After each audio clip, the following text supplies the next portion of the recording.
Hey listeners, Ginger here, and just wanted to drop a quick reminder that we have a wonderful merch store powered by Slaker Merch. If you go to slakermerch.com/collections/GingerTalks, you can find our wonderful merch. Whether you want stickers, a comfortable plush hoodie, or just a nice t-shirt, maybe it says a little golden tat on there. Make sure you go check out the merch store. Thank you so much for all of your unending support, and we appreciate you. Now go get your merch, confuse your friends, and enjoy the episode.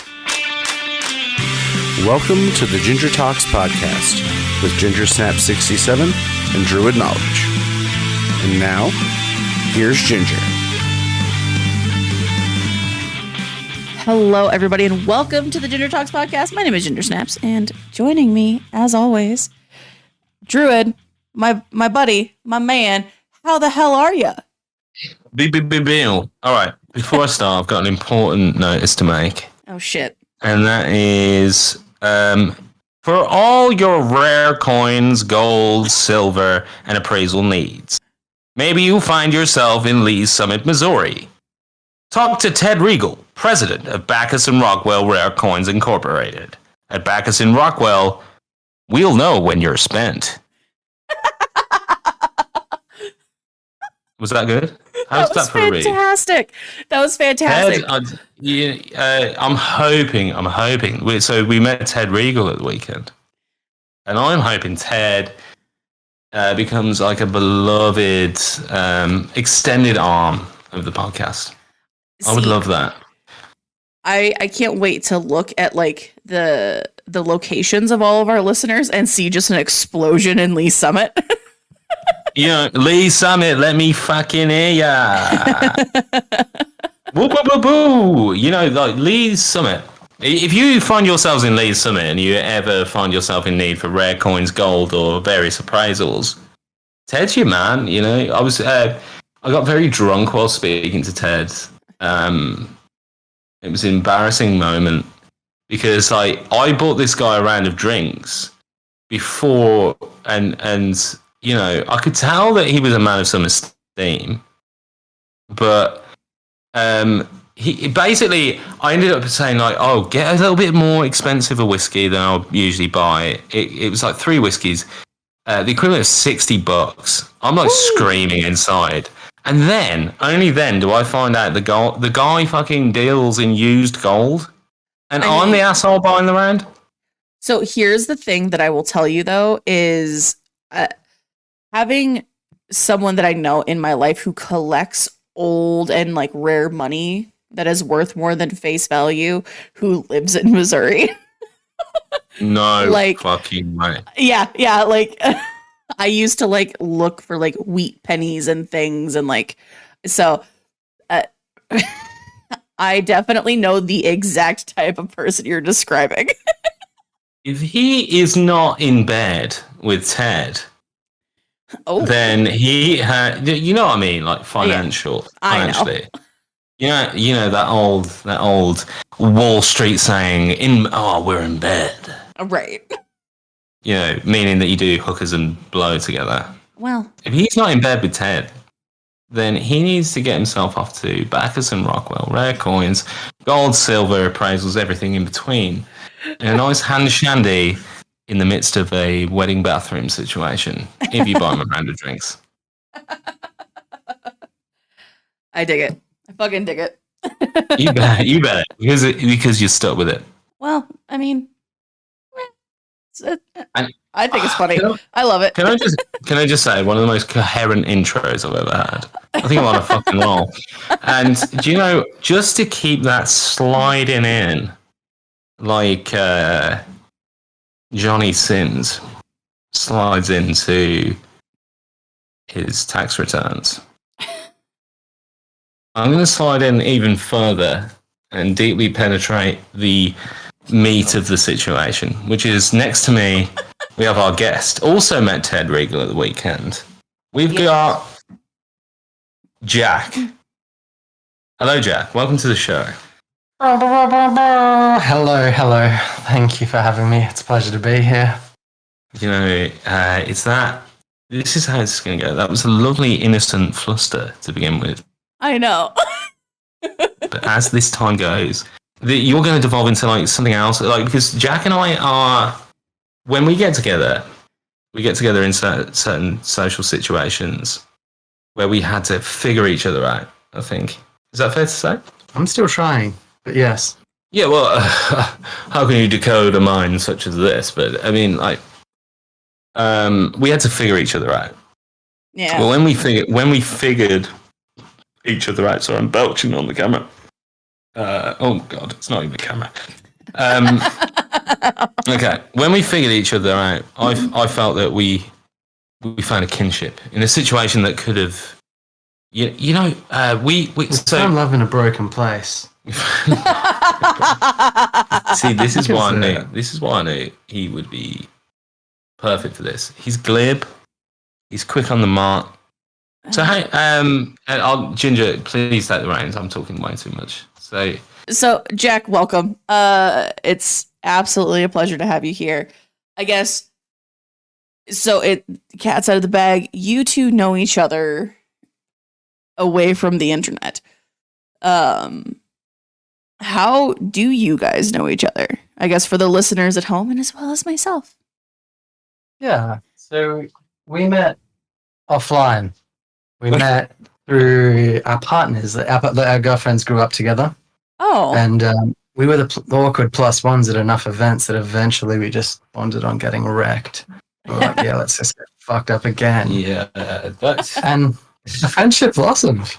There's more people in the mix that I won't dive into, but yeah, some great people all in my group, and yeah, he's a great guy. That's why I guess that was the important context required for my comments. Mm-hmm. Was in that situation where you've got the partners plus one, and when you've got a bunch of them walking around like a bunch of masculine like fucking skeet ready to be shot, wiggling their privates around, or doing what men do. Okay. We've been fortunate, right? Jack's not the only one from that group that I think we've had a good bond, but like I think that we've singled out as the reprobates of the pack. yeah. So it's good to have a kindred reprobate. That's how I see it. And see that completely makes sense here. I've realized and embraced in the last few months that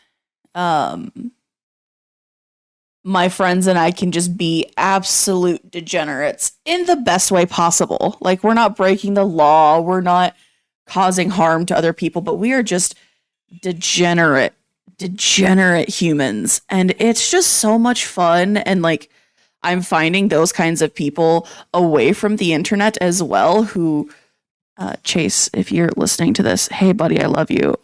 Degenerate shit, let's go. But like, absolute just chaos and shenanigans in the best way. And I love it. I love it so much. I guess I always feel like we're like the two, the Muppets, we're like the two old guys. Oh my god. Uh-huh. You know what I mean? I only recall Kermit, the Miss Piggy, and that spaghetti guy at the end. The spaghetti. Don't really know much about the Muppets. All right, so moving swiftly on. It's all right. I thought look, bro, I can't believe I've asked you to be on this now. Like, This is the common thing with our conversations. Druid always has this extremely rare knowledge on very individual, unique topics, and I just failed to contribute. So when he asked me to come on the podcast, I was like, yeah, sure, I'll immortalize my existence, but I'm not going to be able to give much. No. I'm here trying. No. And the listeners at home will attest that my very unique frame of reference is probably more the source of ire than it is enjoyment. I would say at this point. So what I will point out is Druid gets very specific musical and pop cultural references, but Yes. when it comes to like everyday like American like references that like I make, some of them I can tell are just like a little left field, but like my friends who know me really well, they're just like, oh no, yep, yep, but like it's I see. You just wish I was a little bit more American. no. Yeah. Oh no. I love it because I learn so many things that I never would have known or understood, but also like I surprise you guys with little bits of I understand what that word is. I know what that means. I'm not just some dumb American. Yeah, okay. Well, I'm trying to get the long and short of this stick, and I really don't understand it, right? Because it's just a little too American for me. A little too everyday American, what you're saying there. I don't get it. But actually, I could tell you a whole bunch about, like, the original 150 Pokemon right now, if you care to listen. No, I don't actually. No, what about 151? Boom, bitch. Sorry, Mew, anyone? Mewtwo? There you go. Yeah. Okay, right, buddy. Come on, here we go. Now we're in the octagon. So I'm going to same line but tangent a little bit here. Jack, you're not you're Australian, yeah? Yes, I am. Yep. I am living in the UK, but yes, Australian. I just kind of like accents don't really like do like I'm not like, you're from this place when I hear someone with an accent. I'm like, oh, you have an accent, cool. But earlier you said no, and like no. it was just that little like twinge. Like every once in a while, my southern will come out like this little like southern accent that I have after enough drinks. Oh yeah, right. Do you get like stronger as you go? Who, me? Yeah, as you drink. Well, I guess that's both of you. Perhaps. I think it comes out a little bit more when I do return home and to see friends and I'm around that environment. But like that said, I occasionally, when I am back home in Australia, I get asked where I'm from. I'm from here.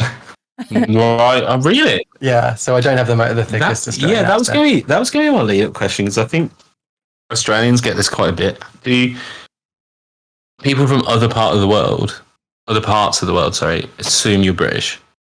No. Do you ever get that? Because I've heard Australians getting that before. I think more often than not, it's Australian or New Zealand, like Kiwi. Yeah, but also I just don't think many people actually give a fuck about me. I'm just like, oh, I know. Come on, this is why, yo, this is not a fucking free therapy session, brother. You get look, drop that line of questioning, right? Yeah, it was all cute when you talk about possible New Zealand. Yeah, they are cute, those Kiwis. Yeah, but people don't see the nuance. I can hear the difference, I think. Yeah. Can you tell the difference? Listener at home, can you tell the difference between someone from New Zealand and Australia? I think absolutely yes, you can. I think the New Zealand accent is a lot more, and permit the term, percussive. It's a bit more like, how do you say it? Like, it's not like that. That's more South African, but like the New Zealand accent is more like it has beats. And I think the Australian accent more like lilts. Interesting. I can see that because a friend of mine, we get on and we play Elder Scrolls Online every week, just for a couple of hours, one night a week, just so we can hang out. And she's from New Zealand, and like I've started to discern the difference a little bit more. But when you throw South African into the mix, I'm fucked. Like, I don't know what it is about South African that just makes my brain, like, short circuit. I'm like, well, fuck me, man. Right, interesting. I think South African rolls over the D's in an interesting way. Like, the plosive sounds and the T's. It's like diplomatic community. Rod. Het is in rand. Rod. Forget about it. Set for car. And, like, that's like that. And then Australian as well, like, you're right, mate, how you doing? And then you've got like, so like the Kiwis, they don't say like, so Jack will probably say like, I have something. Mhm. But then like a Kiwi will go like, I have something. Kid. Yeah. Like that. I feel like you're pretty good at this. Yeah, yeah. I like it. I like accents. Kiwis tend to it sounds like Australians and Kiwis both lift a lot of their words, but with Australians it's more of a gentle lift, whereas Kiwis is more of like almost like a snapping lift. Yeah, Like another way to phrase it. Did you know we hit Lord of the Rings in New Zealand, and that's like that. What do you think of that? Right, that. I mean, that's pretty good. But I'm still caught up on the South African comment. Like, as soon as someone speaks English, and I'm like, what the fuck is that? It's always South African. Yeah, right. Okay, I feel there's a big variation, but sometimes it's just bizarre. I'm like, you're almost speaking another language in English. Yeah, because they do though as well. They go into Afrikaans. They still know that shit. The best, pop culture knowledge coming out again. I've seen the heat map. Nobody listens to us in South Africa anyway. So Yes. whatever. Fuck you. Fuck you for not listening. I can say what I like about your fucking country now. Oh God, here we go. No. I'm not gonna. I actually have family in South Africa. It's fine, so I can say this. I'm like that's the worst kind of racist, right? By the way, like. Yes. Like my second cousin twice removed is actually like from there, so like But South African best bit of pop culture, best pop culture moment apart from District 9 for the South African accent was in that Lethal Weapon film where they're going against like it's anti-apartheid. Oh yeah. And the guy and they've got diplomatic immunity in America. So Yes. you can't kill the bad guy. And then Mel Gibson, rest in shit, motherfucker, if you ever die. He goes to shoot him, and this consulate just goes, diplomatic immunity! And then he gets shot. Absolutely the greatest moment in the South African, kind of vernacular. And Tim, I can already hear you snipping this out. What film was that on? Is it? I think Lethal it might. Weapon. It's Lethal Weapon. It's not that. It's like 3 or 2. Yeah, I think it's the hard one. So- because we only had one Lethal Weapon movie on like VHS growing up, and that was the one that we had. So I've got to figure out which one it is because it's gonna drive me crazy.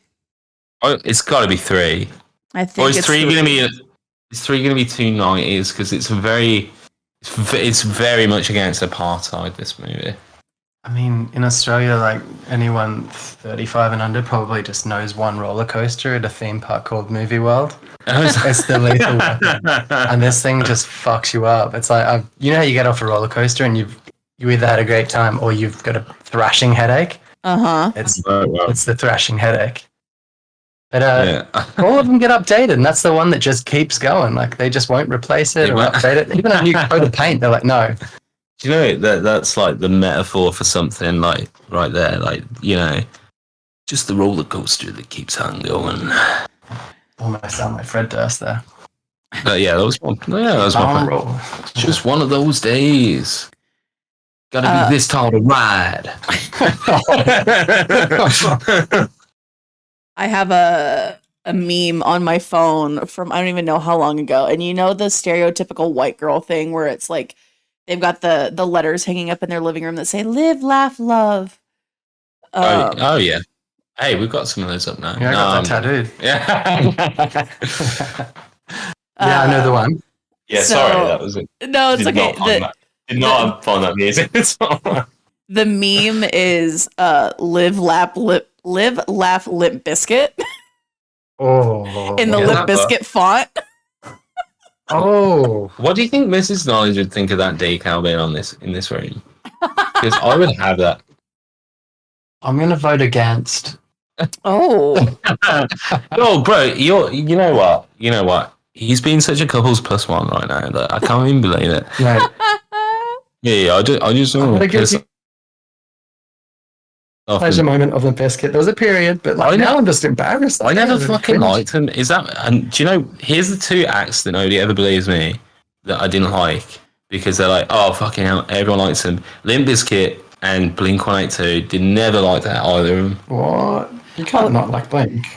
No, never liked them. Never fucking liked them. Limp Bizkit and Stained are two that now that I'm older, I'm like, why? But then I'm also like, okay, but why? And Blink-182, I have my nostalgic moments, but come on. We all make fun of ourselves for the listening to Miss You by Blink-182. Where are you? And I'm so sorry. Like, come on. Clutching things and eating their insides. Yeah, I mean, like, come on. Yeah, three of come us could sing the entire song though. So Yeah, we that's fucking amazing. We totally fucking could. No, they're the sex of darkness. Oh, here he is. Yes! Everybody, here he is. Jack's in the house now. That's Fuck when you know yeah. someone's limbered up in the podcast chair when they start. Yeah, singing the emo bangers. Oh, dude. I don't. A group of my friends and I have been like sharing a bunch of music lately. And Druid, I think you'll enjoy this callback. A buddy of mine sent me a metal cover of a country song called Thunder Rolls. What? Okay. And this country song, like when you hear it, you might recognize it, but like the chorus is like, when the thunder rolls and the lightning strikes, burn, burn, burn. Like it's this whole big thing. That does sound like a bit of me, to be fair. But it's somebody sent me that cover, but it was a song that I listened to a lot as a kid. And the callback is, I know Tim will know this song because I was obsessed with it when I was young. And I was thinking about the Spotify playlist. Oh God, yeah. Because okay. that needs further context. Thunder Rolls came out the year I was born, I think. So it's a little. Oh, okay. I get what you're saying. There was, to Phil Jackin, there was conversation about songs that I might have been conceived to. So my guess was Achy Breaky Heart, Billy Ray Cyrus. Which isn't old enough. Which isn't old enough. I was really sad to learn that, actually. It's really tracked for me. But anyway, carry on. But the whole thing was, it took me down like this memory lane of sitting with my dad in a bar playing the same like 6 country songs on the jukebox over and over again at like 4, 5, 6 years old. Like, I was that asshole kid in a bar of like 7 old dudes on a Tuesday night, like feeding the jukebox and playing the same songs over and over and over again. Oh my God. No. And then I went from this like country and pop kid to then like emo shit and Static X and Slipknot, and like the evolution hit hard. Didn't we all? Evolve in weird ways. I think the last time I had a physical fight was at a Stained concert. So I love the thought of that so much. Yeah. Like I slapped him around the face with a white lace glove, and I said, "I will meet you at dawn, you you vagabond, you cur. Oh my God. By the light of the morning, your corpse shall hang." Oh no. I just, you know me, I have Google forever open. I looked up Stained because I want to see if they were still active. Yeah, they are. StainedOfficial.com, but then the actual like part that you click on for the link, Stained, legendary rock band, and I can't take that seriously. It's been a while. Oh mate, Is that there? slap. Do you like a bit of Stained? Oh, well, I like that song. It had its moment, and I could Yeah. listen to it again tomorrow and just once. You know, imagine this, right? So let's imagine Nirvana are like a sirloin steak. Okay. And then that sirloin steak is put through a mincer. Yeah. And then put with like chicken wattles and children's sweatshops tears as they fashion in like a shit sausage. That's stained. Oh, Oof. I don't know how to respond to that. Well, I'm not sure. It's if an open I call. want to dabble or not. It's a oh yeah. You know, like some people like bite into it and think it's good, even though they know what's gone into it. Uh-huh. It's like a New York dog, you know. Is it wrong to say that Stained may be a one-hit wonder? No, because they had one decent-ish album, and that was the one that had It's Been a While on it. The album that came after it had a couple okay songs, but they only have 6 studio albums.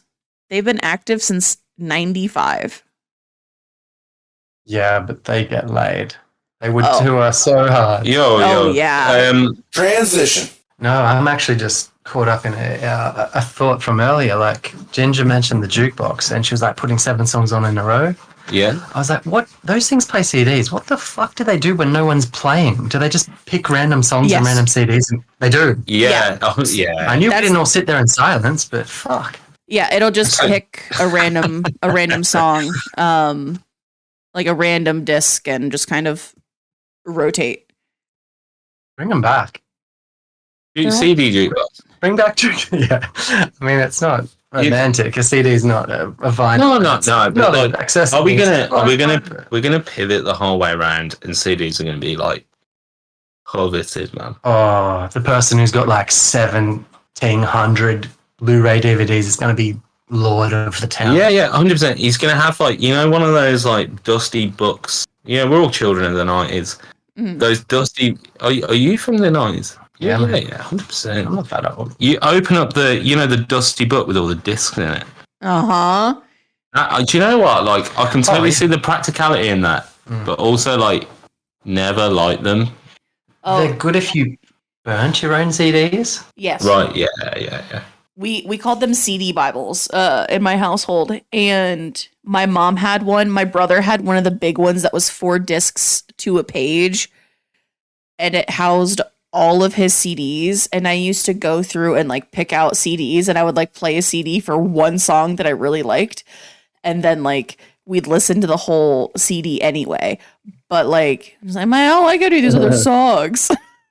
Do you know what's crazy is how fucking old we sound talking about CDs, like even older than vinyl. Like CDs is such like, it's such an interesting thing because CDs inhabit this like, vinyl was like what, had decades, like 4 decades of like owning the shit. CDs had like 2. I can just hear Mrs. Knowledge singing it. Can you hear that? I didn't know she was such a good singer. Very, very, like, we can't make anything out, but I can hear the noise just in the background just a little bit. Singing the Sweater song by Weezer, which is just fantastic. Oh, I love it. Like, I'm literally like, anyway. I was... No, CD is such a specific window, right? So much shorter a time than vinyl. Did you ever record things from the radio on a cassette, like a tape? Yes. Absolutely, I did. Yeah. Yes, Me and too. you had to That tape feels over older. those 2 little slots so you could record over a pre-recorded tape. Yes. Yes. Oh, man. Yeah, I did. And do you know, tapes tried to have a little comeback, but it kind of failed because actually tapes are the least convenient of all the like kind of formats. I can't. By the way, if anyone is still listening to us, we've talked about accents and like now we're talking about audio formats. So, congratulations, you've made it to the Easter egg. True to Secret form. content. True to form. Cassettes were the worst. Like cassettes, they tried to make a little comeback, but it's literally not very good. Well, But like CDs, man. Like one day, are they going to be like worth fucking loads of money. Some of them are, but the problem with all tapes and cassettes and stuff were that the actual tape ribbon itself was made of cellulose, so it just degrades faster and it just degrades easier. Whereas like vinyl and Laserdisc and CDs, it all lasts physically so much longer. So tapes were never, super popular. I still have a Highway to Hell AC/DC cassette tape. Hold on to that one. Oh, fuck Yeah. Let's Fuck had a little yeah. moment. I've got a vinyl collection that's way too big. So here's an AC/DC story for you. Yes. This is so Australian right now. So my dad grew up in Melbourne, Okay. and AC/DC played a gig at his high school. And I always get one part of the story wrong, but bear with me here. One of the girls from the school left school and went back to their hotel room. And she ended up getting suspended because, she went home with one of the members from AC/DC back before, I guess it was Bon Scott. Yeah, so Bon Scott, the one that before it was Bon Scott. Oh, so he came in after. No, but it's Brian Johnson's the second. Yeah, back. Bon Scott's the original. It was Bon Scott. Yeah. It was like early days, man. Like, they're playing high school. Holy shit.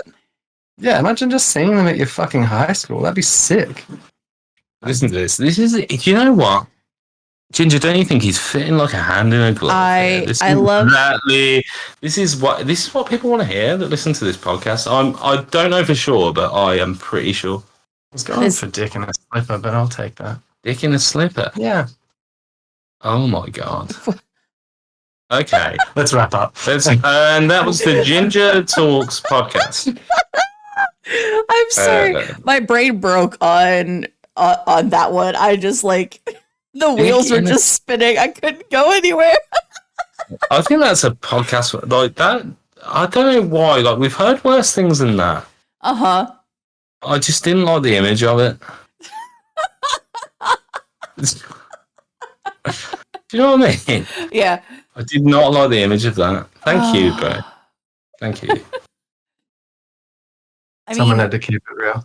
I mean, listen, man, do it. Oh my god. So I have to ask this because there's a series of thoughts. Druid, do you have kids that look at you and say, I'm gonna keep it 100? I have no idea. Please say no, because that gives me hope for humanity. No. Like a month and a half ago, I had a kid look at me while I was taking photos for a thing, turn and look at me and goes, you know what? I'm going to keep it 100 with you. And I was like, you are 15 seconds old. What the fuck are you saying? Stop it. Stop it. I'm going to keep... Yeah, but they all think they're fucking, they all think they have the wisdom, don't they?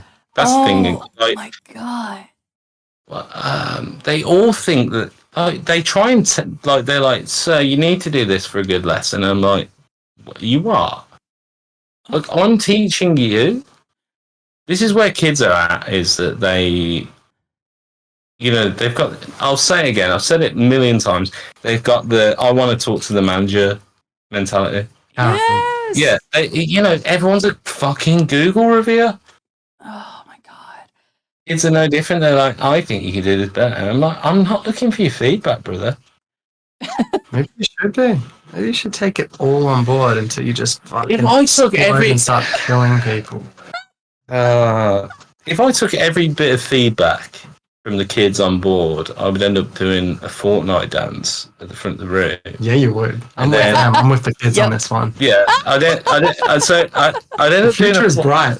I'd then start ejaculating crime into a cup at the front, and then I'd be like William Shakespeare as I grogged it around, and then I wouldn't actually feed it to them.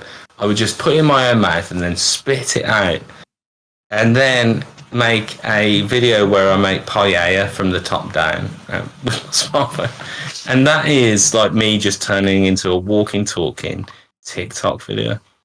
Dude, I struggle so much with kids here because they are all like chronically online, and I'm like, I can't go. Please go touch grass, please, just please. Like, no. Well, we talk about this quite a bit, and the irony is not lost on me. We basically talk about the philosophy of having to get offline and kind of, existing within the world a little bit more. But we are online goblins releasing a podcast online whilst we are saying that. So please, don't turn off the podcast while you're touching grass outside. Please have us in your headphones and in your hearts, as you have for over a year now, listener at home. But at the same time, smell a flower, do what you got to do. Let's jack off into the, jack off into the face of life. I like that. I am chronically online, but the thing about it is I also know when I'm like, no, I don't think I will touch you today, computer. Goodbye. Like, I find this like mix that I don't think people understand. Like, you're doing all these things. You're so chronically online. And I'm like, yes, but I also take my camera and I go sit in nature and shoot photos for 45 minutes. But then I have to come back into my house and edit those photos. Look, I could tell you like a million stories from the last week where I saw the nation's youth showing themselves in a bad light because their parents have pacified them with iPads, and there is no doubt about that. What I'm about to quote on Confucian ideology here and say that what was it? Confucius. Confucius, right? Confucius believed that in order for a good society to flourish, the producers of things should outweigh the consumers.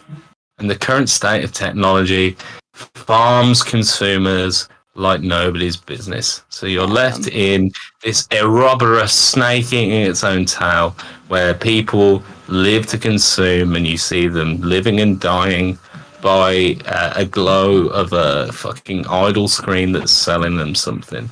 And it's selling them behaviors that are abnormal in what is accepted as society. They are talking Fortnite dances, and they are unashamed in being so. It's a worry for the future. It's a worry for the present. However, if you're a true anarchist, like obviously the Druid knowledges, then you believe that, the freedom allowed by technology allows freedom of choice. Therefore, everything's just going to be all right in the end. Just let them fucking do it. Listen, I don't know. If they're not hurting anyone and they're not hurting themselves, that was a lot of talk. I do. It's all fucking wavy gravy, man. Like, I can't get wrapped up. I hate them. Don't you get me wrong. I hate each and every one of those children. I teach. Oh man, no! Like this is where I kind of have this deep. I draw this line. It's kind of like, and I will stand up for this, and no matter what. And it's kind of a case of okay, when you look at it like in that way, the youth are fucked. They're all like glued to screens and doing this and that. Everyone would have if they had that opportunity, or they were kind of born in that raised in that environment. Yeah. But what I cannot stand for is when older generations criticize or give up on the youth. They're like, oh yeah, global warming, we're all fucked, this planet's doomed. I'm like, hang on a second. Or the generation of the younger generation, like they don't know a day of hard work. Like they are the bright minds of tomorrow, and they are fucking inspiring. Of course they are. Of course they are. I don't want you to mistake I'm kind of joking in places and not in others. Like, I don't really, there's no fucking right or wrong answer there, but, here's the thing you can't date, that when you talk about a generation of kids moving up and you disapprove of them, is that every generation before you did exactly the same. Yeah, and I'm so sick of that fucking cookie cutter pattern. Yeah. It's like, let's fucking enable them and build them and, believe in them and, give them opportunities. We're the first generation in some ways that, I don't know, at least in, our fucking developed nations, where it's oh, it's so hard to get ahead. Our parents ahead of us bought everything and had everything given to them. It was so easy. It's like, okay, well, it might not be as easy for our generation. Let's not get right into that. But it doesn't mean we fucking turn around and make it twice as hard for the next generation. Oh, yeah, Right. no, fucking A. And this is, I guess, like, the context that I'm not giving is, like, where I work is a high deprivation, like, low, like, no kids have any ambition to succeed where I work. And I am playing, like, I feel like I've been super mean. I am, like, I care about them. And I, like, really, I'll dip into philosophy again, man. Like, you know, let's theorize love as, like, something that isn't just romantic love. Like, you know, love is about understanding someone that annoys the shit out of you. Everyone that annoys the living piss out of you on this planet. Yeah. And shows traits that you would consider, like, horrible is just missing some level of kindness. Yeah. Yeah. Well, And that, you know, in those situations, that's what they're missing, right? But anyway, I think we're getting to Ginger. Please, no. It's so what I'll say on it, because I had a friend who I've since lost, but the one thing everybody at his funeral said was it didn't matter who you were, how long he knew you, he always told you he loved you. Whether you said it back, whether you were a bro, whether you were somebody else, it didn't matter. If he cared about you, he loved you, and he told you that. So take that, apply it to your life, quit being miserable fucks. God damn it. Yeah, that being said, don't worry, the programming is not going to change. Like, I will continue to be slightly miserable as we go on, but, like, it's so true. Like, just be, like, read the works of Soren Kierkegaard. Really opened my eyes to that principle of everything bad in the world is just due to a lack of kindness or a lack of, like, fucking ability to get to things, and just understand that in the person that you hate. Yeah. Because they have that too. Yeah, for sure. Education and love. We all need it. And I've just got a little buzz on my phone here. Wait, what's this? Oh boy. What's this?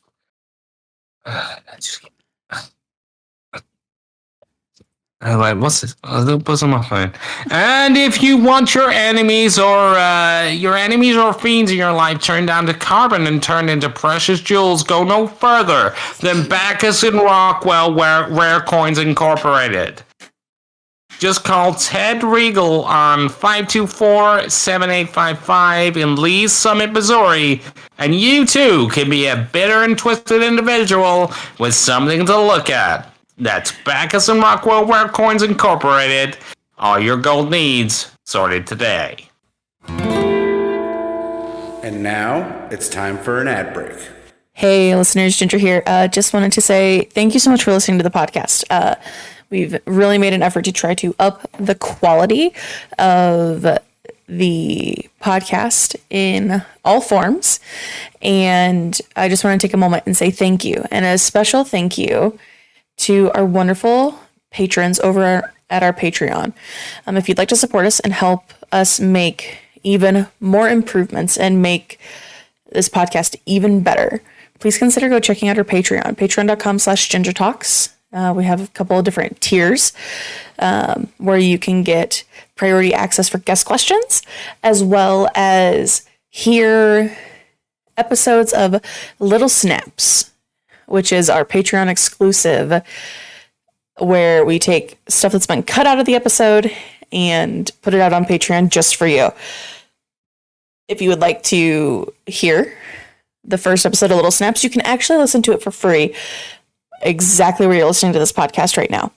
So thank you so much. And big thanks to our patrons. Without you, we wouldn't be able to do this. Oh my God.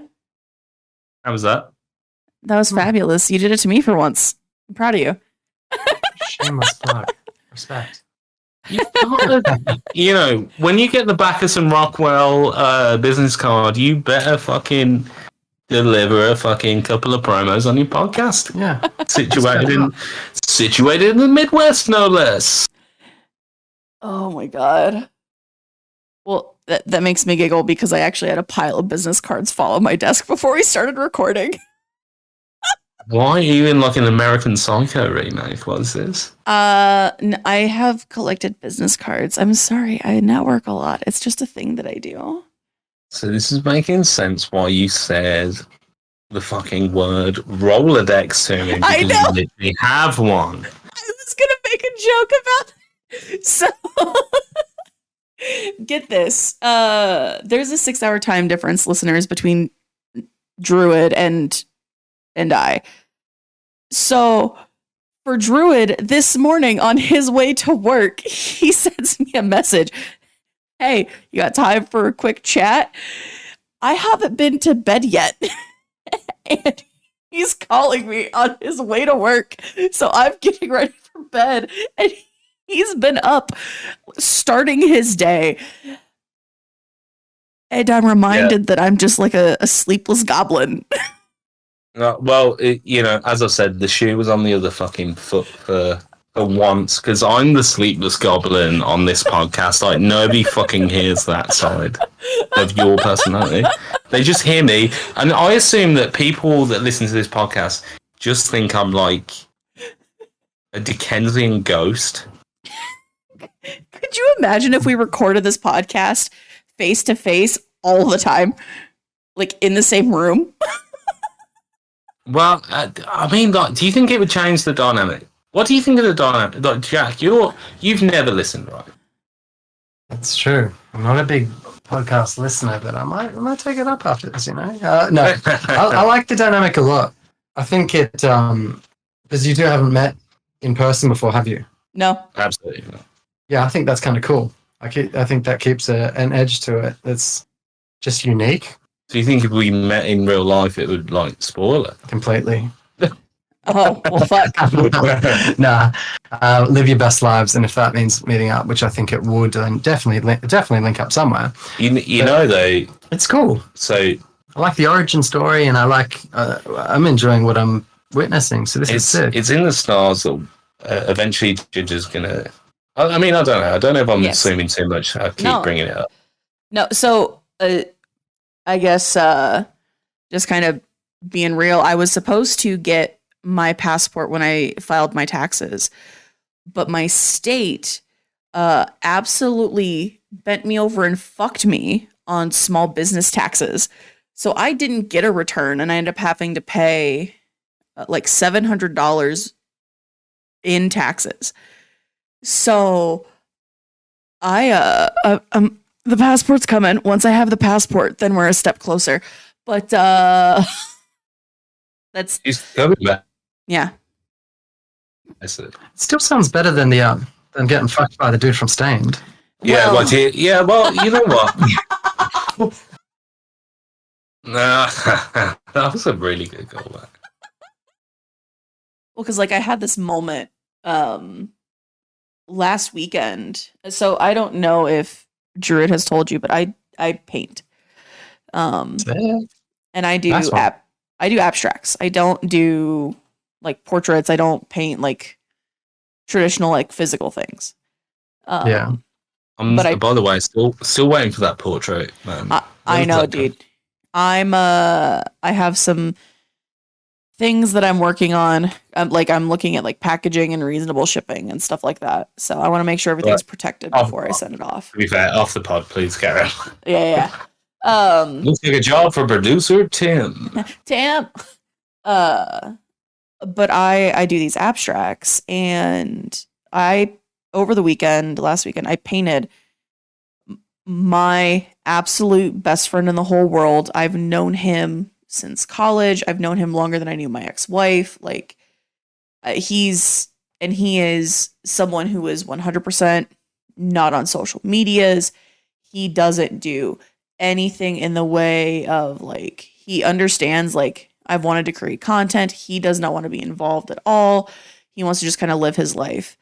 And I'm like, cool, dude. Like, I respect the fuck out of that.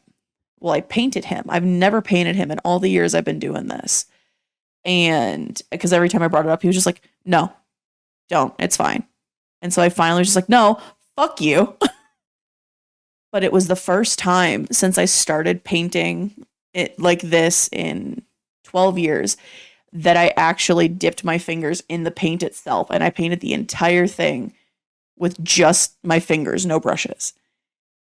And it reminded me of all the things that I wanted to do, to have just like a room where a wall is just, I've just flung paint everywhere, and I've like taken my hands that are just dipped in paint and just go to fucking town.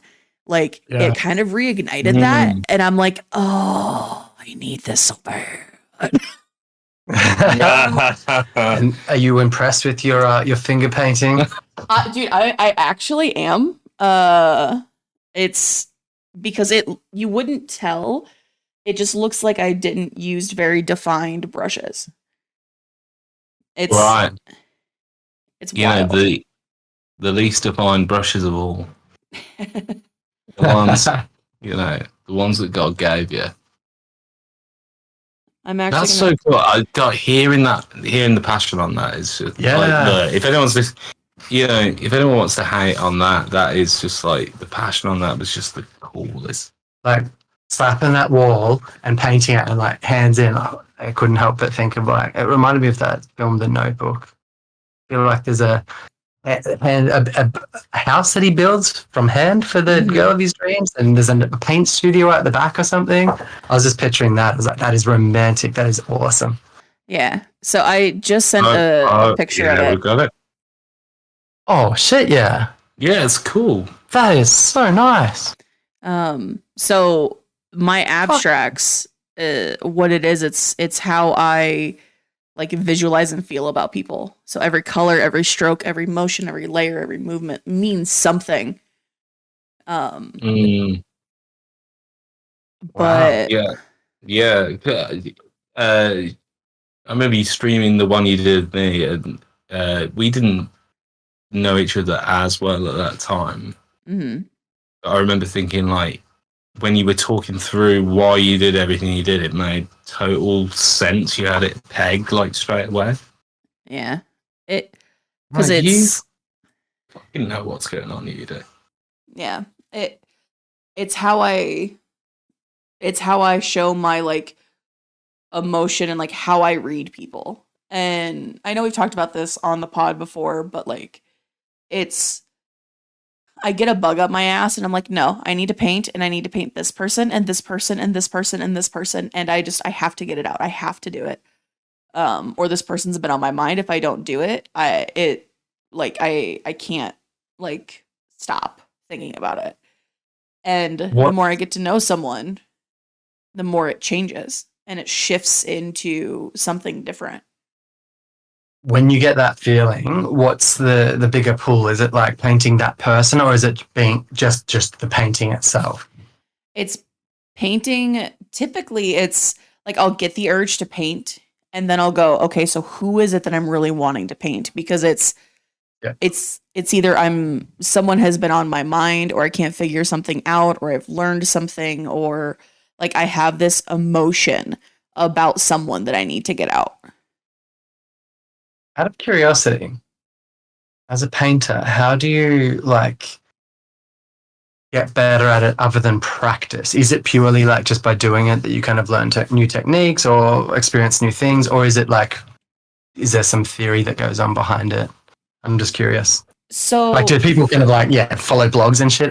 Tell me. So for like traditional artists, like you can watch other artists like do their work, and I watch actually a lot of like YouTube shorts of this one artist who like he did comic books for a while, and he does all these different styles, all these different mediums, but he never does anything. I don't watch any artist that does work like what I do. And important in its own way, I guess, right? Yeah.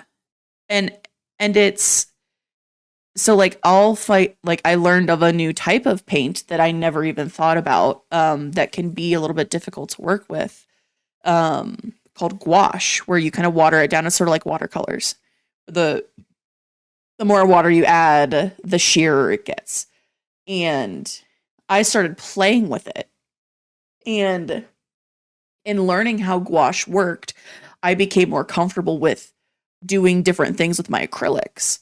And I also bought like my own mixing mediums to get certain effects, certain colors of paint to do certain effects, or add like when I think of someone who's had like this very like traumatic thing or this very dark thing or this very painful thing happen to them, I will add, but they've used it to like grow and change, and they use that to make something beautiful. I'll add like my iridescent medium and mix it into like a black or a deep red and use that as a layer.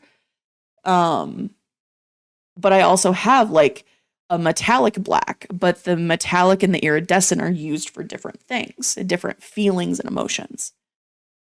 So like I've only started to really play more with it recently. And recently I've been painting a canvas all one color. When I think of this person, this is the first color I think of. So, and there was a time there for a while where I would, instead of painting one solid color, I would paint like stripes of colors that I associate with this person, and then all of the feelings and the emotions and the flow over top of it. Like I'll go through different phases of like, I'm doing one solid color as the background. I'm doing a gradient. I'm like, I kind of go through just like different phases of that. So all of my paintings in the last 6 months have had a solid color as the background. That's so insightful to actually process as a non-painter. But sorry, thank you. No, thank you for sharing. Because that was, we've eye-opening. We've been doing this for how long now? Oh gosh, almost 2 years. Almost 2 years. Wow. And I think that's like, it's clearly a passion of Ginger's, and it's like I think it's nice that you brought that out, Jack. You brought out that like space where she could talk about like I've never heard you talk about it like that. I've heard you talk about it like a bit, but that I think that you come into like a bit of realizing how much it means to you, and that's super cool. But that like empathy that you have for like what other people are all about, like runs through into like everything, and that speaks to that, Yeah, that's your gift. That's why you're in Charles Xavier's school right now for special needs education children, or whatever it is we're fucking fostering. Of course, you need to learn about Magneto. Of course. Charles Xavier. Sorry. No, that's okay. And it's funny because like I've talked about doing self-portraits as like check-ins with myself and how I feel about myself and what I think about myself. And I do them in really high highs, I do them in really low lows, and I do it when I'm just kind of like in the middle of it all. Where I'm just like coasting through life and everything seems fine and nothing's, extraordinary is happening either way. And like I have a bin in my closet that is just full of paintings. I try to give them to the people. Like, long story short, fucking give me the painting of me. I'm ready for it now. Listen. It's been over 2 years. Over 2 years. Over. I've got a den now. I know. Okay. No. I realise it's like a lot to export. Do you know that was pre-podcast? Oh my god, that was. Can you believe that? Holy shit, that was pre-podcast. You did that pre-podcast. Oh my god. You like in comparison to now, you just didn't. We've not even reached the tip of that iceberg, right? Yeah. That's crazy. Oh my god. Yeah. If you were to paint it now, you would paint a base layer of just like police cautionary tape. No, the thing that I'm planning on doing is for everybody who got a painting way back when that was never delivered is I'm gonna do an updated one and send both.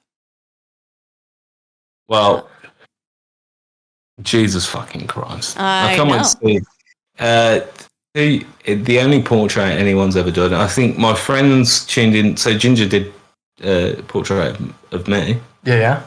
And I remember it was like before the podcast. Oh, true. Nice.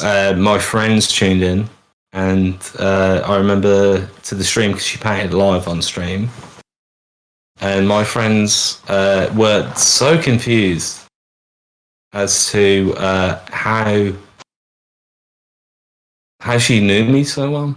And I think she just knows everyone so well. An old soul. Her gift. It's her gift. On the old Rust Belt of America. Honestly. Is that right? Are you on the Rust Belt?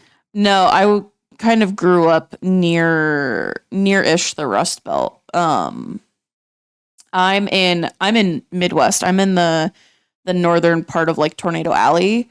I'm where they grow all the corn. Yeah, we knew that.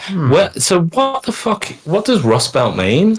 So the Rust Belt What's it is even where mean? all of the steel factories were. So like, is that like Washington State or no? No.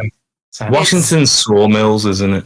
Yeah, Washington is like sawmills and stuff like that. Where like you're looking like Eastern Ohio, Western Pennsylvania, West Virginia, Eastern Kentucky, where there's high poverty rates and low education rates because all the factories shut down. Okay, sorry, listeners from those states, but those are just the facts. I mean, they You know know what what's I mean? up. Doesn't mean they're not great people. You know, put out a little hole in your parents' attic and see what's inside, because maybe you could melt down some rare metals for Ted Regal, president of Bacchus and Rockwell Rare Coins. Bacchus and Rockwell Rare Coins haven't agreed to sponsor the Ginger Talks podcast, but unwittingly they now are. I've actually like doxed him. I've given the full address. I think he would love it. I think Ted would love it. I do too. I'm meeting him for like 10 minutes in a group session. Within, I'll tell you this. Within 5 minutes of meeting Ted Regal, he admitted to me. I said Fox or CNN, and he said Fox. I was like, oh, here we go, buddy. I was like, how do you feel about Tucker Carlson going? And he's like, good riddance, bro. I was like, how can you watch Fox News and not like Tucker Carlson? Yeah, it's fucking wild. I don't. Look, okay, this isn't a political podcast. Here goes to all our listeners that listen to Fox or watch Fox, whatever the fuck it is. You know, we love you like brothers. We were talking about the value of love earlier, and I just want to let everybody know that I love you all, bro. Y'all are fucking great. You're all great. If you listen to this podcast, I don't fucking care what you're into. And that goes for linktr.ee /GingerTalks for all your merch Patreon needs. Yes. That's so you've sent. I've sent an example and yours. Yeah, so that's an example. Ooh. That is a portrait right there. That's me. Sick. That's trying to look at it straight on. Wow, I like the layering. Do you feel that captures my aura, Jack? Live on air, no pressure. I wouldn't know how to represent your aura, to be honest. I wouldn't. It's not how I would, but like I think how someone represents your aura is depending on what you are to how they perceive you. Right. But also, I wouldn't be able to express myself like that because that's just fucking awesome. For those that are listening, it looks like you've kind of done like one color, then the next color, then the next, like lay it up, but then you look closer and it's kind of like, no, you've gone back to that color. You've revisited this color because like the layerings. I've not looked at it in a while, and I realised that there's like, I do like that. something I'd never noticed, that there was a figure of a person. I noticed that straight away, dog. I didn't notice that first time. It was like a person. Yeah, I don't know what exactly this, like, all the paintings from around this time are very, like, different, kind of stylistically, but that one, like, everybody was always just like, it looks like a tree man in the middle, which just makes so much sense. And I was just like, I don't fucking know, man. I don't fucking know. It's just what my hands did. We all wear masks because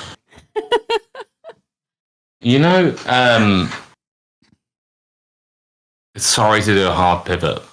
No, but, I was going around asking people who'd seen the Jim Carrey movie The Mask. Oh gosh. The day after the wedding.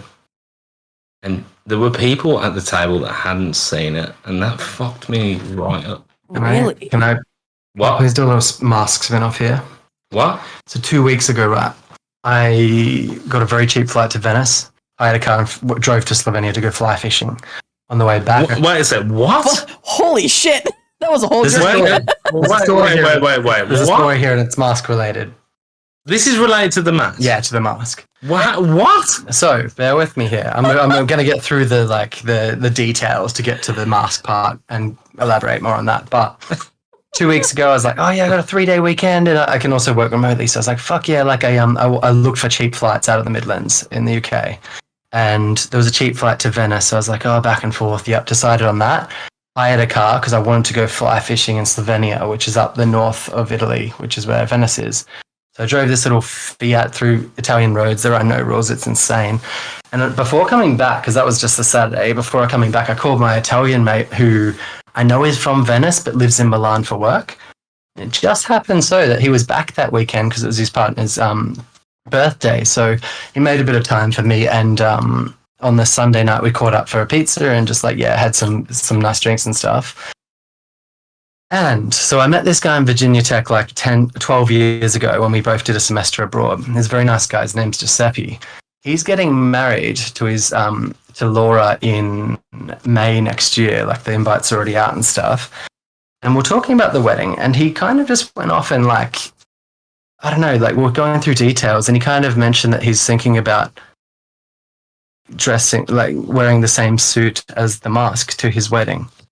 A bright yellow suit because it's his favorite film. Oh my god. He fucking loves The Mask. And I remember this. Wait, no. Favorite film. No. Dude, he loves it. I remember it was weird. I'm like, The Mask? You can't fucking wear that to your wedding. Well, that's what I thought. No, so I asked Laura, his partner, and I was just like, okay, how do you feel about this? And she's like, in all honesty, he's been talking about this for over 6 years. So if he shows up on the day wearing that, I'm okay with it. It's just okay. We're going to get married. No. And I do not trust that my friend Giuseppe's not going to wear the mask. He might wear the fucking actual mask too, but the hat, the yellow tuxedo or whatever the fuck. Oh my god. I genuinely think he's going to rock up to this wedding in Venice wearing his yellow tux. He's getting a yellow tux. It's so not Venetian either. Do you know what I mean? Oh no! They're stuck in the Renaissance era. But imagine, right? So picture this. Picture you're a blushing bride walking up the aisle. You've never looked better, and then your fella's got a green face. Do you take another step? Do you take this man to be your lawfully wedded husband, and do you take this woman to be your lawfully wedded bride? And he just goes, "Somebody stop me!"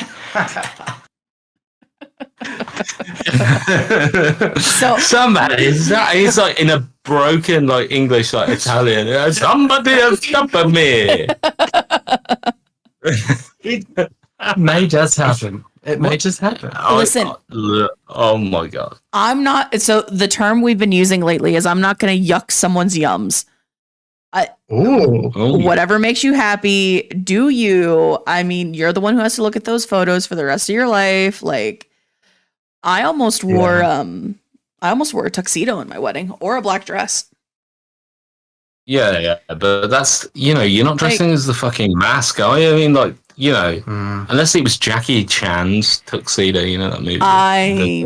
I loved that movie. I watched that movie. We've so 100% much. talked about it. I can always hear Tim cutting it out because we already spoke about it. But, do you know what? Luckily Sam's gone to bed, so I'd love to be like, Flash Gordon. No. All right. Emperor Ming from Flash Gordon. Oh my god. My wedding. Imagine that, like, she turns up, she has no idea what I'm going to look like. And I just look like, Jack's Googling it now. I just look like Emperor Ming. Oh, yeah, okay, I'm all for that, yes. Although, now I'm thinking about it, like, the fact that that's a white guy is super racist. Yeah. And he's also called Ming. Like, weird, right?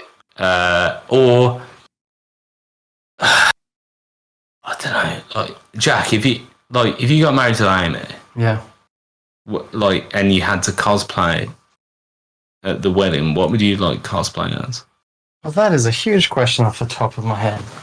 Like, if you had to like cosplay, like, you're not allowed to wear the standard.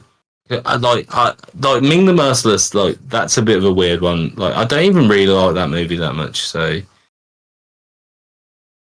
like, yeah, not a truthful answer. You had to cosplay as something.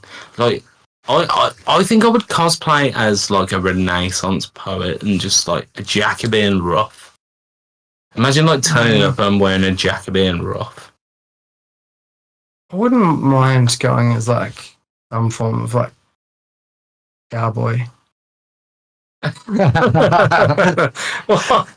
do you mean by like? I just like that Texas look, like the boots. You're almost in a like, okay, you got nice slacks, your boots, and you got that like weird rapey priest buckle thing instead of a tie. Rapey priest buckle, and then you've got the hat. Yeah, I just like that. I think bolo tie. Yeah, that's what that. The bolo tie. It's like a shoelace. Yeah, that. It's got like a buckle thing as well. Yeah, like a little like a child's tooth, like a shit. Child's tooth. Yeah. I'll take a more belt buckle that brand, but still. Discord just told me to go fuck myself with my laugh. I need you to know I've been laughing so hard since you said rapey priest buckle tie. Right? Yeah. I was just thinking, like, who else wears those fucked collars? And it's only priests. Like, it's only priests. No. It's like a sitcom grandfather would wear them or something, or but bolo tie. I mean, that's not exactly cosplay, but it's like that's no. I told you I'm vanilla, man. No, it is cosplay. Like, in the fact that anyone that's wearing a bolo tie today, and I'm sorry if any of our listeners are, and I probably know fucking some of you. I've seen it become real stylish, man. Real stylish. How does it not come back? How's it people I know, but here's the question: how is it not like swung all the way back to being like a hipster phenomenon? Oh, it is here. Yeah, it is. Bolo ties. Yeah. Oh, they're coming back. Get off, man. Yeah, dog. Yeah. I'm ahead of the curb for the UK scene. The UK. Yeah. Are you saying we're like far behind? No, I'm just saying I'm on a different wave. Nah, the Wizard of Oz over here, man. Fucking. By the way, when was the last time I saw you? Last weekend at the wedding. Weekend, yeah, at the wedding. And when did you do that fucking mad trip where you had the mask? The weekend before. So how did I manage to see you for a whole weekend and you did not mention that fucking weird as fuck story? Well, I also had one of the best days of my life. I was fishing in like this crystal pale blue rivers in the mountains. Caught some rainbow trout, watched them swim off. It was beautiful. You know what? This is, I'm a little hurt. Like, I I invite you on the fucking podcast, man. I find out you're like hiding the best moment of your life, bro. Oh, I thought we were bros, bro. Got so many best moments. And you know what? This crowns them. You're on the Ginger Talks podcast, bro. This is it. Yeah, this is pinnacle for me too. This is like the Air Jordans of your life. I don't know what I do tomorrow. Like, how the fuck do you back this up? Bro, this is, yeah. You know, I walk the streets and I have to go incognito just to see the heat map. It's grown. The podcast is growing, bro. The thing that I love is the heat map around my city is slowly growing. Like it's becoming, you know, a bit more active. But where you're at is fucking stupid. There's so much activity. And I'm just like, well, Druid, you local icon. Thank you, all the listeners. Through and through. Like, I don't know who the fuck is actually listening. We've got no idea. We actually have no idea. We sat and worked it out, right, that most people that listen to this podcast are people that are we just don't know who they are. There's a silent majority out there. Yeah. And they just had but bro, like I cannot believe we went to that fucking wedding and we sat around making pleasantries. You didn't tell me about going via Venice to Slovenia. How did you keep that to yourself? Yeah. How did you do You that? don't just openly like start a conversation by bragging about something. Like I was I do it all the time. Like we were in the car 5 minutes. I was like, my podcast. Yeah, I don't know. Like it just didn't come up in conversation, I guess. I want to like suck the dick of your world. The biggest fish I caught. That was a beautiful rainbow. It was so I mean, like, I don't think I agree with the whole notion of fishing. Hey, catch and release, son. All right. The one thing I've catch realized and is because like my hobbies are all like outdoors and like disengage with technology. This is one of them that. Go on. I was gonna say, I mean, that's fair. Like more people should do that, but yeah, and it's good for the soul. It's really nice that you're focused on kind of one activity as opposed to like multitasking different notifications and shit. Yeah, of course. And like just speaking to most people in the UK, like I've seen so much more native wildlife and like like flora and fauna and like just different things like outdoors than them. Like there's because like if you're on a river, for instance, like every animal will come drink from it or live near it, or you sit by it long enough. Like kingfisher or an otter or whatever it might be. So people lose their shit over seeing kingfish, don't they? It's rare as fuck. I've seen one. Yeah, so I've seen a few, but like for those that don't know, it's a bird with a very vibrant light blue wingspan. Like it's a little bird. You know it by the fact it's like turquoise in colour. Yeah, like it's beautiful, but it is lovely, but it's like fleeting. Yeah. Yeah. Okay. So, you know, you're talking about going outside, so that's 75% of the listenership is just like. Sorry, everyone. Back on track now. No, you're fine. I'm insulting the listenership again. It's well, that's like, I've decided now that I have, like, I want to buy another camera body that is my like travel camera body that just like sits like in my car in my bag, so I can just like when the urge strikes me to take a photo, I can just take a photo. And like that urge has been hitting me more and more lately, and so I'm just like, God, because I see things and I'm like, this would be a beautiful photo, and then I'm like, well, fuck, man. Like, but then I also remember, like, I'm in this beautiful, serene moment. Like, I know people who go, like, they'll go to a show and they'll sit there on their phone and record, like, a full song. And I'm like, no, I may record 15 seconds and then... Phone down. Yeah, phone down straight away. And also, like, how often do people actually sit back and like review like concert videos that they take? Because like I do not watch that back. I always take them, and like you realize that it like file it under like doggerel, because I do not watch like. How much concert footage do you watch back that you've like? What percent? Like never, but I always take it. It's like when you're on vacation with a partner and you take like these like landscape shots of like things you could buy on a postcard. But in the age of the like, you do that out of habit, right? Because in the age of the internet, that memory is like sealed, signed, delivered. You can get it for free on the internet of a monument. It's about like what you're doing in that space. Like I never look back at landscapes. It's different for you because like you take photos of things in like an artistic way. Yeah. Whereas like on my phone, if I'm taking concert footage, unless it's got something memorable, like really memorable, like how much of that am I watching? I would say about 10%. You know what I think's the funniest thing to film ever?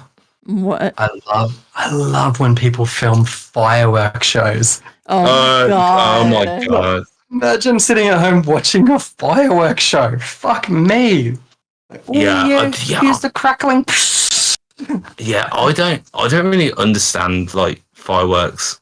In the age of like, I get why people like 500 years ago would have thought they were the best thing ever. Yeah. But at this point, like I see fireworks every time. You know, I flip on the TV and Whoopi Goldberg's on it. Yeah. Or Big Bang Theory is on. Big Bang Theory. I like You that know, one. Big Bang, and Sheldon says something. Oh, Well, you don't like fireworks. Like Ginger, do you like fireworks? I have a love-hate relationship with fireworks. If I don't know that they're coming, I fucking hate them. But like the thing with fireworks is the thing with them is like people like start clapping before it's over, and then like the finale is actually really fucking disappointing. And Yeah. Like- I think the worst thing about fireworks is that they are well and truly the silent killer. Over the environment? It was a really bad joke. Oh.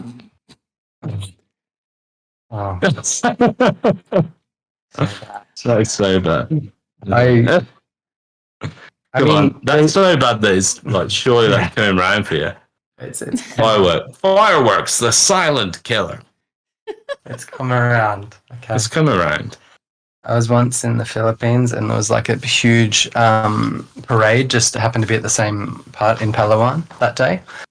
And it was in Puerto Princesa, and there's a huge biodiversity parade. And there were like all these like floats that were made by people to like represent like the jungle and species of animals and types of trees and stuff.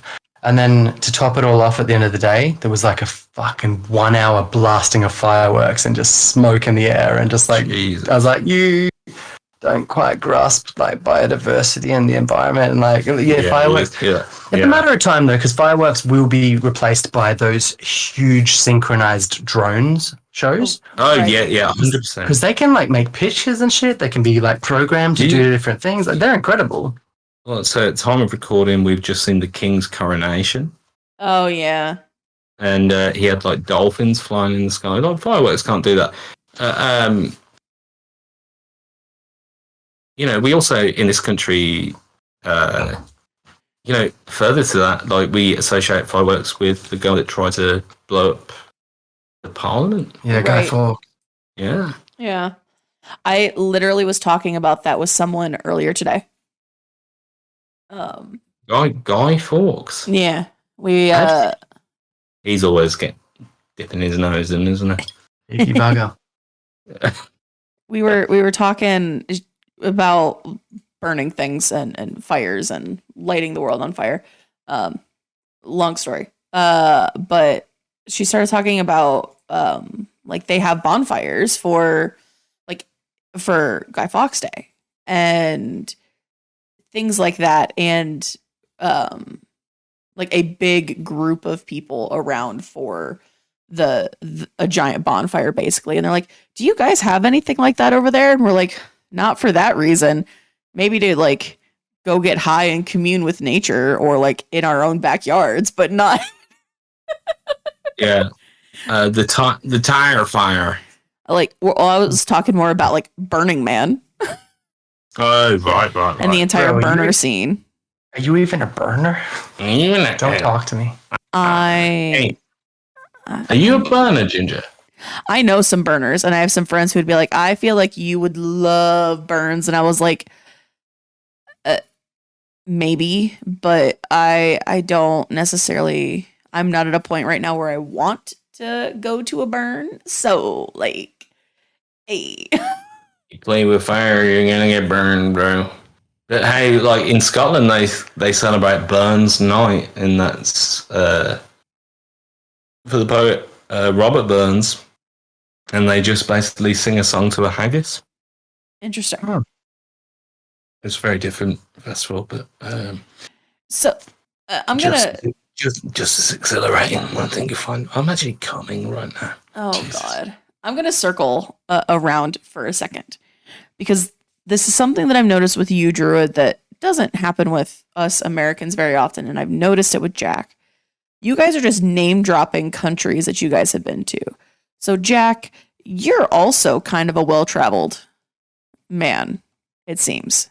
You say also, like, I'm not that well traveled. So you think I drop countries that I've been to like a lot? No, so, but what I'm getting at is here in the States, you guys can buy a ticket and go to Venice on like a cheap flight, or just go to France, or okay, yeah, fair point. Yeah, Europe. Mm-hmm. It's very well connected, yes. Yeah, please carry any question anyway. I didn't I would never call myself well traveled. That's the thing. It's almost like you would feel embarrassed to like say that about yourself. Like you wouldn't want to be like, oh, I'm so well traveled, because you'd be like, you should be proud of it because it's awesome. But I've not a bit. I've been out of Europe. So out of Europe, to me, Europe's safe as fuck. Like going around in Europe is just like, it's like going around the States for you guys, right? Mm-hmm. Because like for me, I took a flight over and I visited like a bunch of countries on the continent by train. I've done all that, but like outside of it, I've been to New York once. Mm. I've been to like fucking Turkey once. That's like not like for me, like what you're saying, like it's like a different fucking thing to what Jack's saying is like so much more well traveled than me. But anyway, like just please continue your question. I don't know why I fucking made that point. Well, so for an American that lives in the middle of the country, that is in a landlocked state with nothing to offer, really, being in Italy and the Philippines, and I mean, growing up in Australia, I'm assuming that you spent most of your youth in Australia. Like, you've traveled a fair bit then. Yeah, like I have. It's definitely it's hard to not come across wanky here, because you're like, oh, it's not like a part of my identity, but like it's just something I enjoy and something I've done. No, it's cool. So yeah, I guess I'd say that. But like there's whilst there's a lot of a lot of amazing places I've seen, like it's not like I'm really off the grid, like going into like those super less traveled places or anything. But I like Ginger totally see like in Midwest America, it's like everything's so fucking far when you're in the middle of America, because America's fucking huge. Yeah. And I can also elaborate on that. When you're from Australia, right, you're very isolated. You're on a big island. It's a big desert and you all live on the edge of it to not fucking perish. Right. And people like we're our society's like developed and stuff, and people like earn a good wage, and like life's amazing there. So a lot of people do have that desire to travel. Because they simply can. Like we're all very like a lot of people are privileged and lucky. There's definitely those that aren't, but so yeah, there's that desire for a lot of people. So a lot of Australians like are known globally to kind of travel and see the world a bit. They're not always known as the best tourists because for a lot of Australians, they only go to Europe once, and of course they're gonna fucking send it and get wasted and Right. Well, carry on. Actually, as you were saying, I was just thinking like when I like travel by rail across Europe, and obviously I've been to like a few European countries like regularly throughout my life. Like the one constant you always see in like hostels and backpacking hotels is like a fuckload of Australians, and they are always out to party. Yeah. They are. They are, you know, and the English have a terrible reputation, but the Australians are like under the fucking radar. Wild. Well, I mean, even Australians here, like the Australians that I've met here in the Midwest are just like, so we're going to go tear it up tonight? And I'm like, I mean, we can fucking burn this bitch down. Like, let's go. But like, But remember, it's a I live Tuesday. here. Yeah. Like, so, Yeah, like, so I sorry. mean, there's a little bit of that like culture growing up where it's like, yeah, you might underage drink, and then it's like very drink culture. But I think the younger generation are like a bit healthier in that sense. I think that's across the board. I think I agree that that it's the same here potentially. you know, we're quite similar here in like the drink culture. Yes. We're fucking mad for it. Like, I think more so than you guys in America as well, like where you'll have like a couple of beers, open a tab, and then fuck off home. But like we're like, Oh, I've seen Americans do differently. Look, you've seen everyone fucking do it. Yeah. So, But- well, I'm gonna spill some tea on an event. I was at a streamer event, and I got off the plane, got checked into my room, and I just took like 30 minutes in my room just to kind of decompress, and then I went down to go through registration to pick up my badge, do all this thing, and I started talking. You know, just to some folks seemed like pretty average, normal fucking people. And then I I started talking to a dude who talked about doing shoeies. And Right. then like people like they provided us some drinks. Like we had drink tickets so we could have a couple of drinks, but we couldn't bring in other alcohol from like the hotel bar in. But some of these people just like at the hotel bar, it's a Tuesday night and there's just like drunk nerds everywhere. And I'm like, okay, I see what's happening here. And like, I can tear it up with the best of them. I can throw down and get just fucking schwasty. But I'm also like, I travel alone a lot. So like, I got to take care of myself. Yes. Of course. But like, I'm also real cheap. So I'm like, oh, I will have 3 of these $6 drinks, please. Thank you. Uh-huh. Yep. I will nurse these for 5 hours. Thank you. Oh, somebody else is buying me drinks. Yeah, no, just keep them fucking coming. Let's go. Let's party. Like, It's so funny when you're traveling because in most parts of the world, right, that when you're out of town and you're drinking, it's like a party, it's like an occasion. So most places that you go, the bar staff like fully welcome you in with open arms and like, oh, it's a fucking tourist. right. Let's get here, bleed all this money. You know, the one place I've been to where I got like fully like persecuted for drinking on a weeknight was Sweden. The Swedish fucking like they have like a culture where they go absolutely batshit crazy on the weekends, but they're completely suppressed through the week. So I got kicked out of a bar for drinking a third beer. Really? Whoa. Yeah, I'm not even like slightly toasted at this point. And this guy just says, "You've had too many drinks. Go out." I wasn't being loud. I wasn't being boisterous. He saw me go to the bar for a third time. And then I asked like a local, like, what the fuck is the deal with that? They do not want anyone drinking on a weekday. Oh my god. That's I'm like, ridiculous. dude, like, fucking ABBA come from there. Like, get a. Like, I love sweets. It's such a, Get like, grape. a smart and like incredible country. That's kind of shocking because I mean the damage comes from binge drinking. It doesn't Right. come from fucking moderation through the week. Yeah. Well, Oh, you probably don't know. I'm hardly the arbiter of moderation. Yeah. But Well- like, yeah.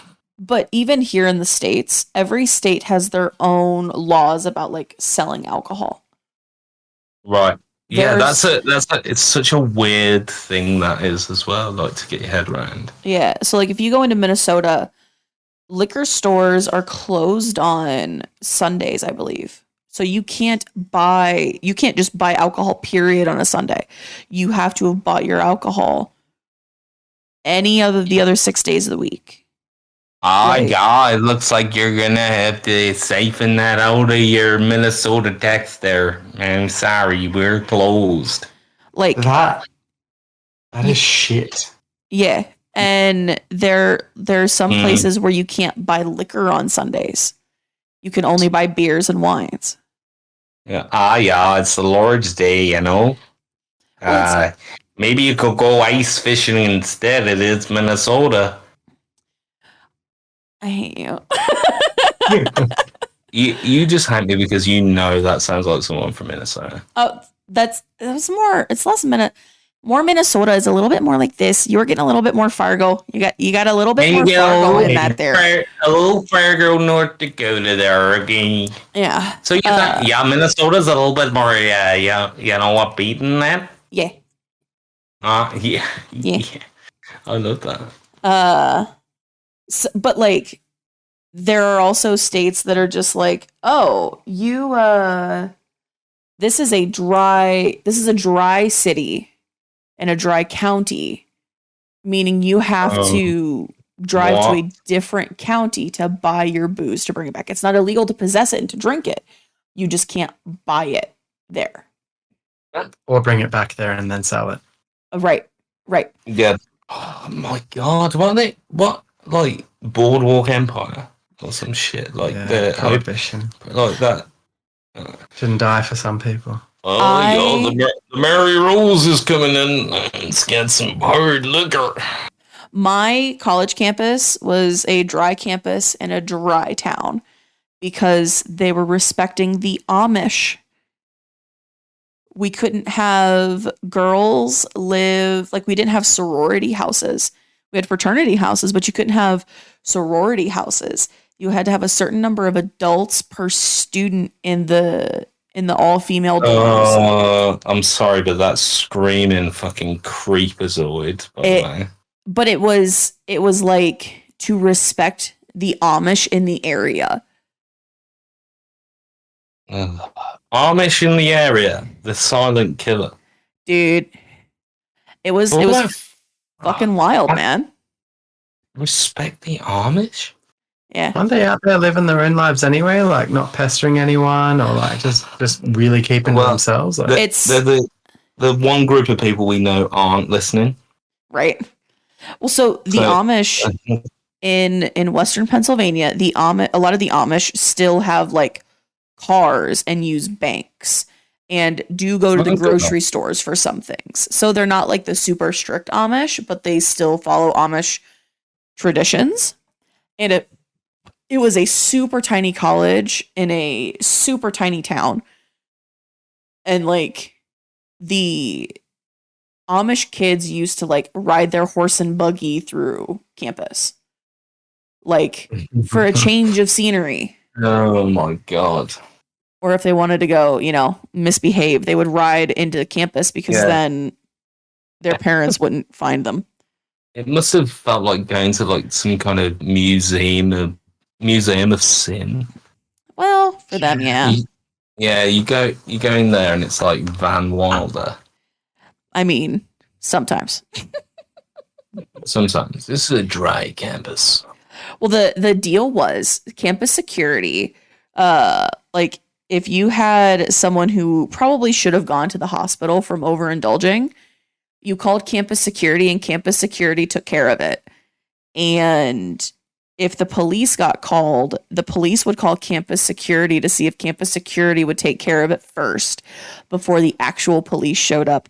And even then, the actual police let a lot of things slide. Okay. I can't get ahead. To be honest, I can't get head nor hair of that. It was so fucking weird, man.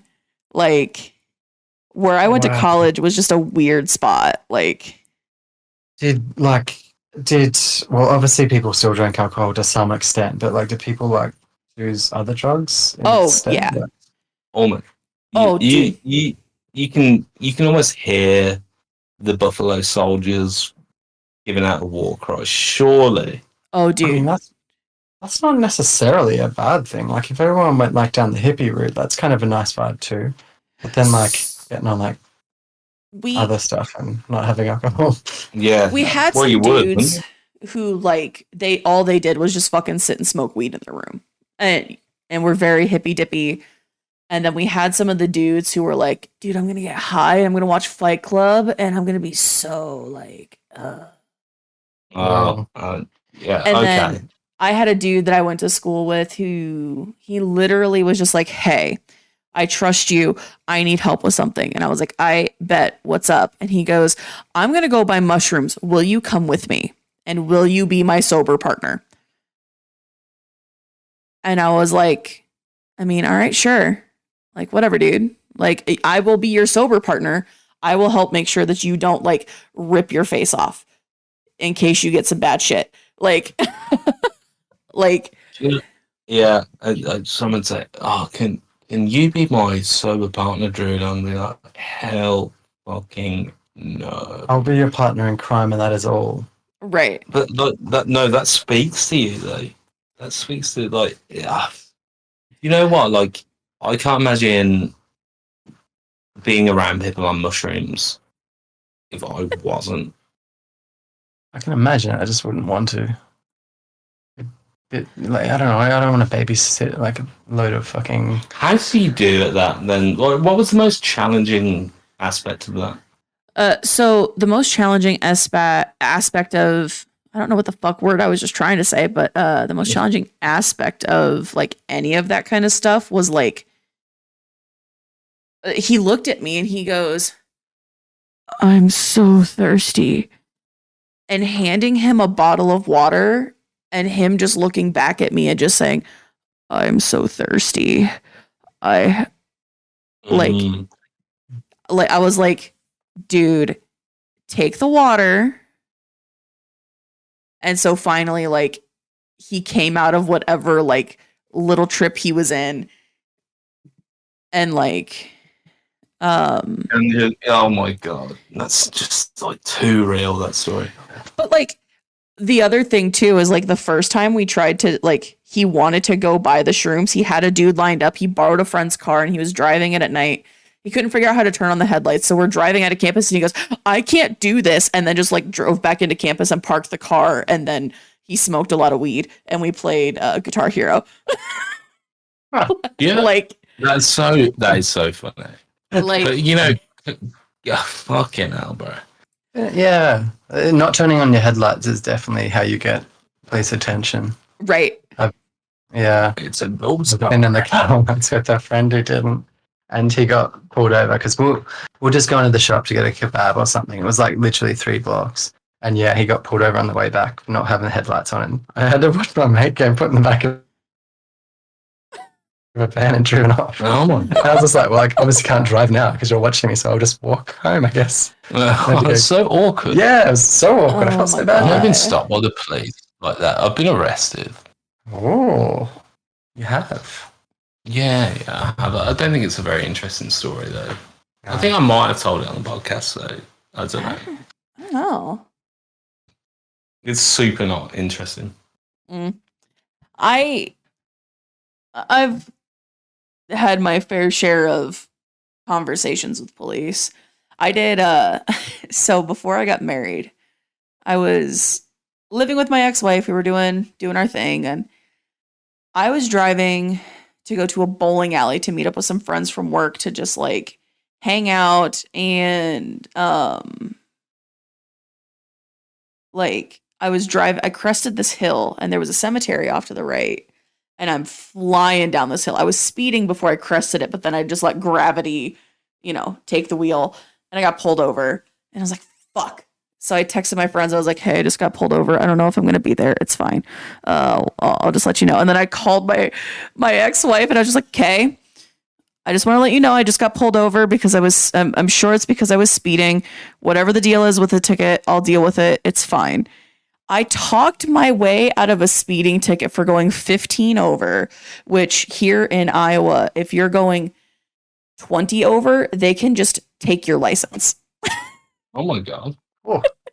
So I talked my way out of a speeding ticket and a no registration ticket. I think it's more serious in America, the highway cop shit. Oh, Yeah. dude. We don't really. I don't really hear anyone getting stopped by the police. Oh, like that. But then again, I got a fine in New York. I tried to talk out of it, but they wouldn't let me. not New York. Yeah, I think New York. They were pricks too, man. Like I was with two friends. One of them's the Italian I just mentioned who wants to go to as the. Oh yeah, Jim Terry. The other one's Dutch guy. And we were just in New York for like Easter weekend, whatever. Coming home from a big night out. We're in still downtown, like in what's it called? Manhattan. Yeah. And like we got a beer from the off license or the corner store, and we're on the last 2 blocks before our accommodation, and it was in a paper bag, and we thought that's what you had to do. Oh. I can't believe he stopped you on Pins this. us against a wall, like literally, and I'm like, all right, guys, like I'm the only first English speaker here. Let me deal with this. And I was like bringing out all the like pleading weapons, like showing the right courtesies and respect. And they kept us against the wall for like. He did that because he enjoyed it. I think it was between 30 and 45 minutes as they checked that we weren't immigrants, like that were illegally there. Oh yeah. They still gave us the fine, right? And the only way we could pay it was by check in the mail. Yeah. So we went back to Virginia Tech where we were for the semester, and myself and the Italian bloke transferred money to the Dutch bloke because he had a bank account set up in the US. We didn't. He writes the check all on one, sends it all in one envelope. Yeah. And then he ends up cancelling his bank account before it even arrives to them in the mail. Oh my God. To this day, I'm like, I've never paid for that fine. Like, I know. Well, they've heard you now. We know that. I've been back since, so fuck them. We know. We know that New York mayoral candidates do listen to this show quite often. They find my New York accent really charming. Hey, I'm walking down. Yeah. He's an asshole and he's a dog. Oh, I want to say that might be like more New Jersey. No, well, yeah, maybe a bit like. All right, you just crushed my dreams. I'm sorry, mate. Yeah, I'm probably wrong. What do I know? Hey, about that, that's Joey Tribbiani. Forget about it. That's Italian New Yorker or like on the New York side of Jersey. Like that's what you're channeling there.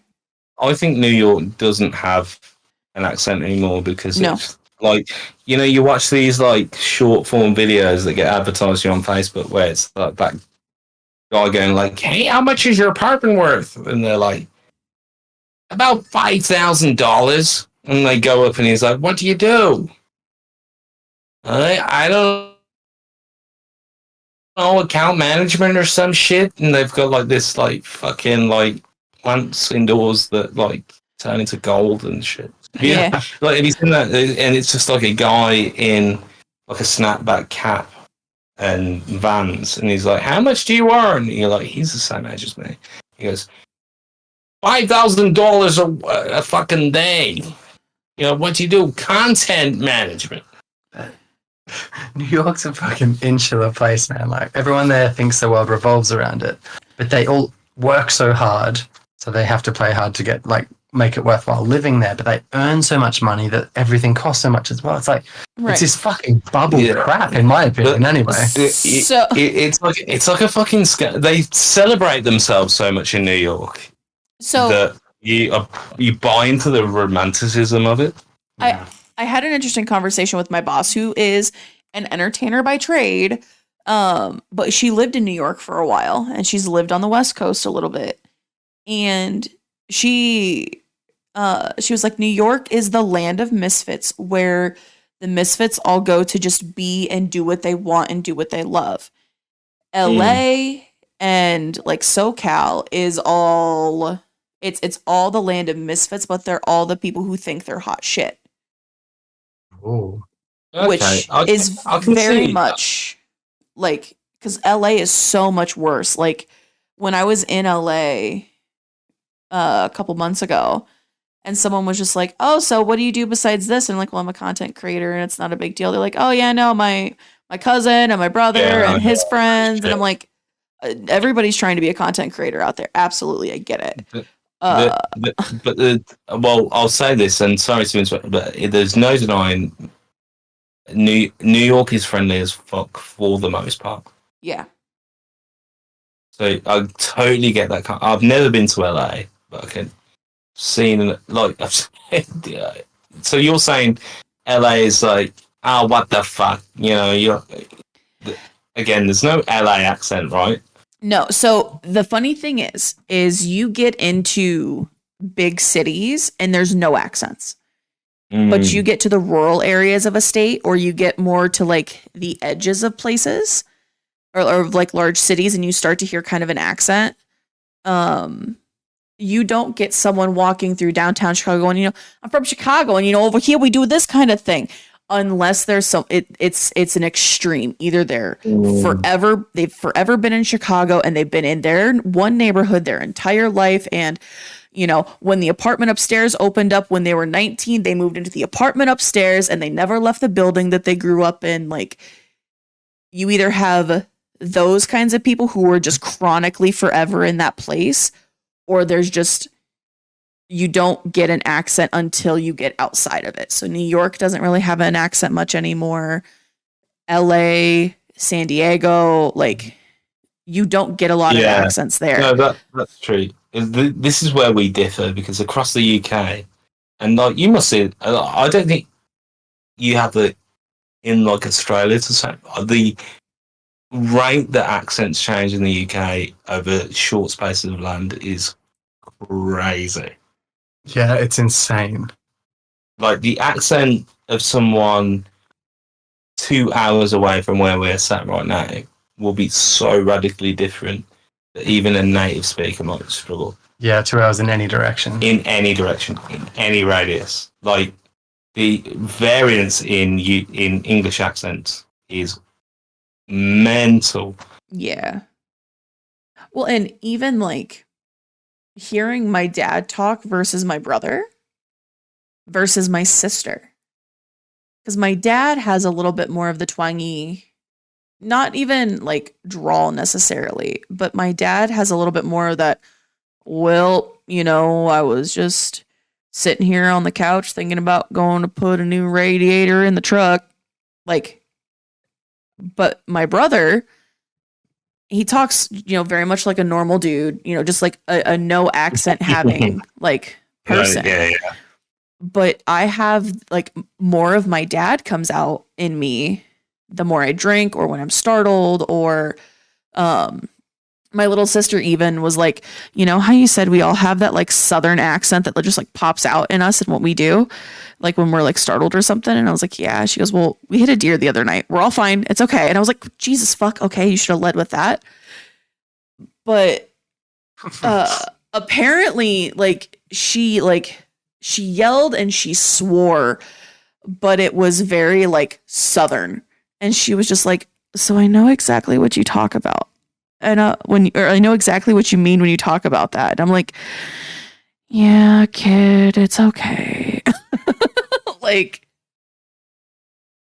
I don't know. Like, and accents are so weird because, like, a small town, like, news person, like a news correspondent, will go to a big city to learn how to deliver news without an accent and to do it very, like, there's a certain, like, rhythm and structure that they have.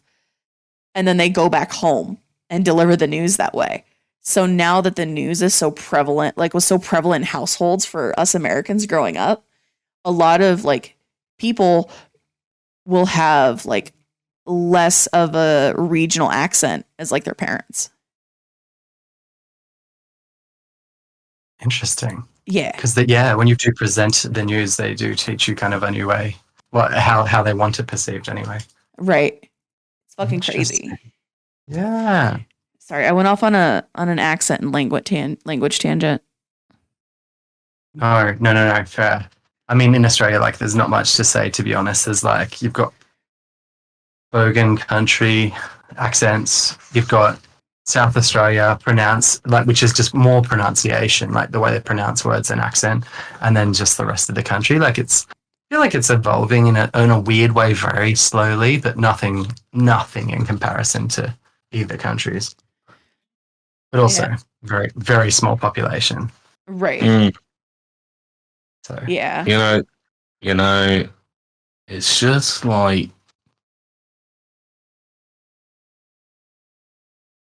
it's a weird thing to talk about, and this is why I love the podcast so much. So I looked at how long we've been recording and I was like, oh well, fuck. Hey everybody, producer Tim here. Hey, this one got a little long, I'm sure you noticed, so we're gonna do the old two-parter. So thanks for stopping by, and check out next week for part 2. That'll be your guest questions. Take care now. Bye.